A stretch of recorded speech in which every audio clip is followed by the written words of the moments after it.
दोस्तों ओआईसी यानी organisation of Islamic country के नाम पर तमाम इस्लाम परस्त देश एकजुटता का प्रतीक देते रहते हैं, बताते रहते हैं कि वो कैसे तमाम मुस्लिम देशों का भला करने के लिए उतरे हैं। जो गैर मुस्लिम देश, गैर इस्लाम परस्त देश, उन पर हुकूमत करना चाहते हैं, इसलिए ओआईसी का गठन हुआ है। लेकिन जब गजा पर इजराइल ने हमला किया, नरसंहार किया, ईरान ने इजराइल को मुंह तोड़ जवाब दिया, तो इनकी एक एक की पोल खुल गई थी। सऊदी अरब, कतर, बहरीन, यूएई, जॉर्डन, ये सारे के सारे देशों की पोल पट्टी खुल गई थी कि कैसे ये सारे के सारे इस्लामिक देश इजराइल की मदद कर रहे थे। लेकिन जो काम ये देश नहीं कर पाए, वो एक ऐसे देश ने कर दिखाया है जो है तो मुस्लिम परस्त। उस देश की इतनी हैसियत नहीं है कि वो सऊदी अरब जैसा, यूएई जैसा, जॉर्डन जैसा अमीर हो, लेकिन उसने बकायदा अमेरिकी सैनिकों को अपने देश से खदेड़ दिया है। जी हां, मैं एक ऐसे देश की बात करने जा रहा हूं, एक ऐसे मुस्लिम देश की जिसका नाम सुनकर अब अमेरिका कांपने लगा है। साफ साफ ऐलान कर दिया गया है जो बाइडेन की तरफ से कि वो देश यानी वो मुस्लिम देश को छोड़कर जा रहा है। नमस्कार, मैं हूं प्राजपल गौतम और आप देख रहे थे कंटाप। मैं अपनी वीडियो की शुरुआत करूं उससे पहले एक छोटी सी अपील आपसे करना चाहूंगा। जो स्क्रीन पर नंबर देख रहे हैं उस पर जितना संभव मदद हो सके हमारी मदद कीजिएगा। आपका प्यार, दुलार, मोहब्बत, दुआएं लगातार हम तक पहुंच रही है, उसके लिए तहे दिल से शुक्रिया। मैं मुस्लिम परस्त देशों का आज कच्चा चिट्ठा खोलना चाहता हूं सर। आज इसलिए खोलना चाहता हूं दोस्तों क्योंकि यह वो दौर था 7 अक्टूबर के बाद जब यह दिखना था कि कौन सा ऐसा देश है जो वाकई ओआईसी की कमान संभालने लायक है। बहुत बातें हुई है, आपने देखा होगा, तनातनी आपस में हो जाती है। अपने आप को सबसे ज्यादा अमीर, सबसे ज्यादा बुद्धिजीवी, सबसे बड़ा रणनीतिकार, सबसे बड़ा इस्लाम परस्त बताने और दिखाने की कोशिश की जाती रही। लेकिन जब जरूरत पड़ी थी ना, ये सारे के सारे इस्लाम परस्त देश ना घुटने टेक कर बैठे थे अमेरिका के सामने। बुरा मत मानिएगा, सच बात है, आप जानते हैं। इजराइल की पर्दे के पीछे से मदद कर रहे थे। हूती लड़ाकों ने लाल सागर बंद कर दिया था, तो ये यूएई, ये तमाम जॉर्डन और ये सारे के सारे इजराइल को दूसरा बाईपास दे रहे थे कि अपने जहाज यहां से ले जाओ। वो बात अलग है कि ईरान ने उसी जगह पर इजराइल के जहाज को कब्जे में ले लिया। लेकिन आज खबर इजराइल, ईरान, इन सब की नहीं बता रहा हूं। आज मुस्लिम देशों में कितना अंतर आप देखिए। सीरिया और इराक से जल्दी अमेरिकी सैनिक खदेड़ दिए जाएंगे, लेकिन फिर भी हिम्मत नहीं है कि सऊदी अरब आ जाए सामने कि आपने इजराइल की मदद कैसे की, मैं आपके सैनिकों को नहीं रख पाऊंगा। कतर, बहरीन आ जाए, यूएई ना, कोई देश नहीं बोल पा रहा। वहां आज भी अमेरिकी सैनिक तने हुए हैं। लेकिन देखिए, एक मुस्लिम देश जो साउथ अफ्रीका का है, नाइजर, जो मुस्लिम परस्त देश है, उसने खदेड़ दिया है। खबर पढ़ लीजिए क्या लिखा हुआ है। African news feed breaking, US will withdraw its troops from Niger after the west African countries rulers and people asked it to leave. America अपने सैनिकों को लेकर वहां से भाग खड़ा होने वाला है। तय हो गया है, ऐलान जो बाइडेन और अमेरिका की तरफ से कर दिया गया कि हम चले जाएंगे, आप रुक नहीं सकते। क्योंकि नाइजर की तरफ से, जो नाइजर की सरकार है और इसके साथ साथ वहां के जो लोग हैं, उन्होंने साफ साफ कहा कि अमेरिकी सैनिकों की हमारे देश में कोई जरूरत नहीं है। तकरीबन 1 महीने पहले भी मैंने दिखाया था कि नाइजर की तरफ से कहा गया था हम पे कोई सोचने समझने का वक्त नहीं है। दोस्तों, आप अपने सैनिक उठाइए, अपने साजो सामान उठाइए और नाइजर से बाहर निकल जाइए। ये साफ साफ अमेरिका को बता दिया गया था नाइजर की तरफ से, वरना हम आपके एक एक सैनिक को चुन चुन कर ढेर कर देंगे। ये धमकी भी दी गई थी।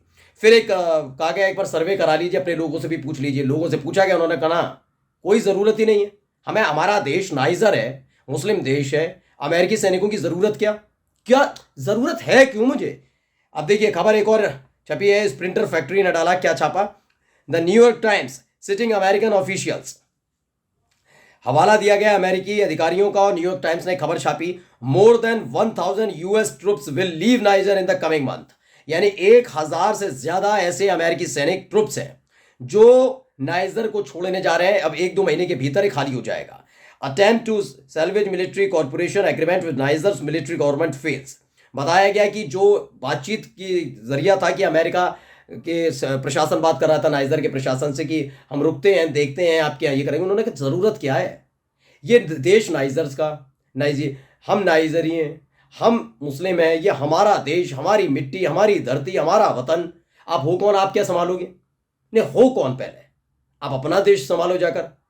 साफ साफ बना कर दिया। Niger ask US troops to leave the country, और कहा गया नाइजर की तरफ से कि आप हमारा देश को छोड़कर चले जाइए। फिर कह रहा हूं, हिम्मत नहीं है किसी मुस्लिम देश में इनके अलावा, चाहे वो सऊदी अरब है, जॉर्डन है, जितने भी इनके बना रखे हैं। वो तो इराक है, जब से ईरान और इराक का टाई अप हुआ है तब से इराक भी कह रहा है निकल जाओ मेरे यहाँ से, वहां से भी जल्दी ये जाने वाले हैं। अब डीडी जो जियो पॉलिटिक्स है इसने भी छापा breaking, US to completely withdraw from Niger. American officials ने कहा to attempt to save the military cooperation agreement with the military government in Niger field discussion with Niger to withdraw American forces in orderly manner will begin in the coming days. कुछ दिनों में शुरू हो जाएगा और niger ने आखिरकार अपनी धरती से, अपने वतन से, अपने देश से अमेरिकी सैनिकों को खदेड़ दिया है। यह पहला देश है इतने दिनों के बाद। अफगानिस्तान से तो डर कर भागे थे। अफगानिस्तान में यह नहीं था कि तालिबान ने कहा था खाली करो, वो तो लड़ाई के लिए तैयार रहते थे। ये खाली हो गए खुद ही। ये इसलिए भी खाली हो गए दोस्तों क्योंकि देखिए नाइजर की तरफ से साफ कहा गया था कि हम नहीं चाहते हमारे देश में रहिए। इन्होंने कहा हम तो रहेंगे। उन्होंने कहा फिर आप रहिए, हम चुन चुन के मारेंगे। फिर एक बातचीत शुरू हुई, लेकिन अफगानिस्तान के साथ ऐसा नहीं था। अफगानिस्तान में हालात ही ऐसे तालिबान ने बना दिए थे कि अमेरिका को घुटने टेक कर, क्योंकि अमेरिका ने एक बाकायदा पूरा का पूरा वो चलाया था तालिबान के खिलाफ, और वो चाहते थे कि तालिबान को घुटने टेकने पर मजबूर कर दें। इतने लंबे दशक तक चलता रहा और तालिबान ने घुटने नहीं टेके। आखिर में आकर अमेरिका को कहना पड़ा कि आप तो बहुत अच्छे हैं, आप सरकार चला लेंगे। जो कल तक इन्हें आतंकवादी बताते थे वही तालिबानियों से कहने लगे अमेरिकी कि आप तो बहुत अच्छे हैं, आप सरकार चला लेंगे, हम अफगानिस्तान को आपको सौंप कर जा रहे हैं। ये काम हुआ, अब तो उसके गवाह है, कोई बहुत पुरानी बात नहीं है। याद होगा, इसी पीढ़ी को जानकारी है पूरी कि किस तरीके से अमेरिका ने घुटने टेके और अफगानिस्तान जिनसे मुक्त कराना चाहते थे, अफगानिस्तान उनके हवाले करके जाना पड़ा।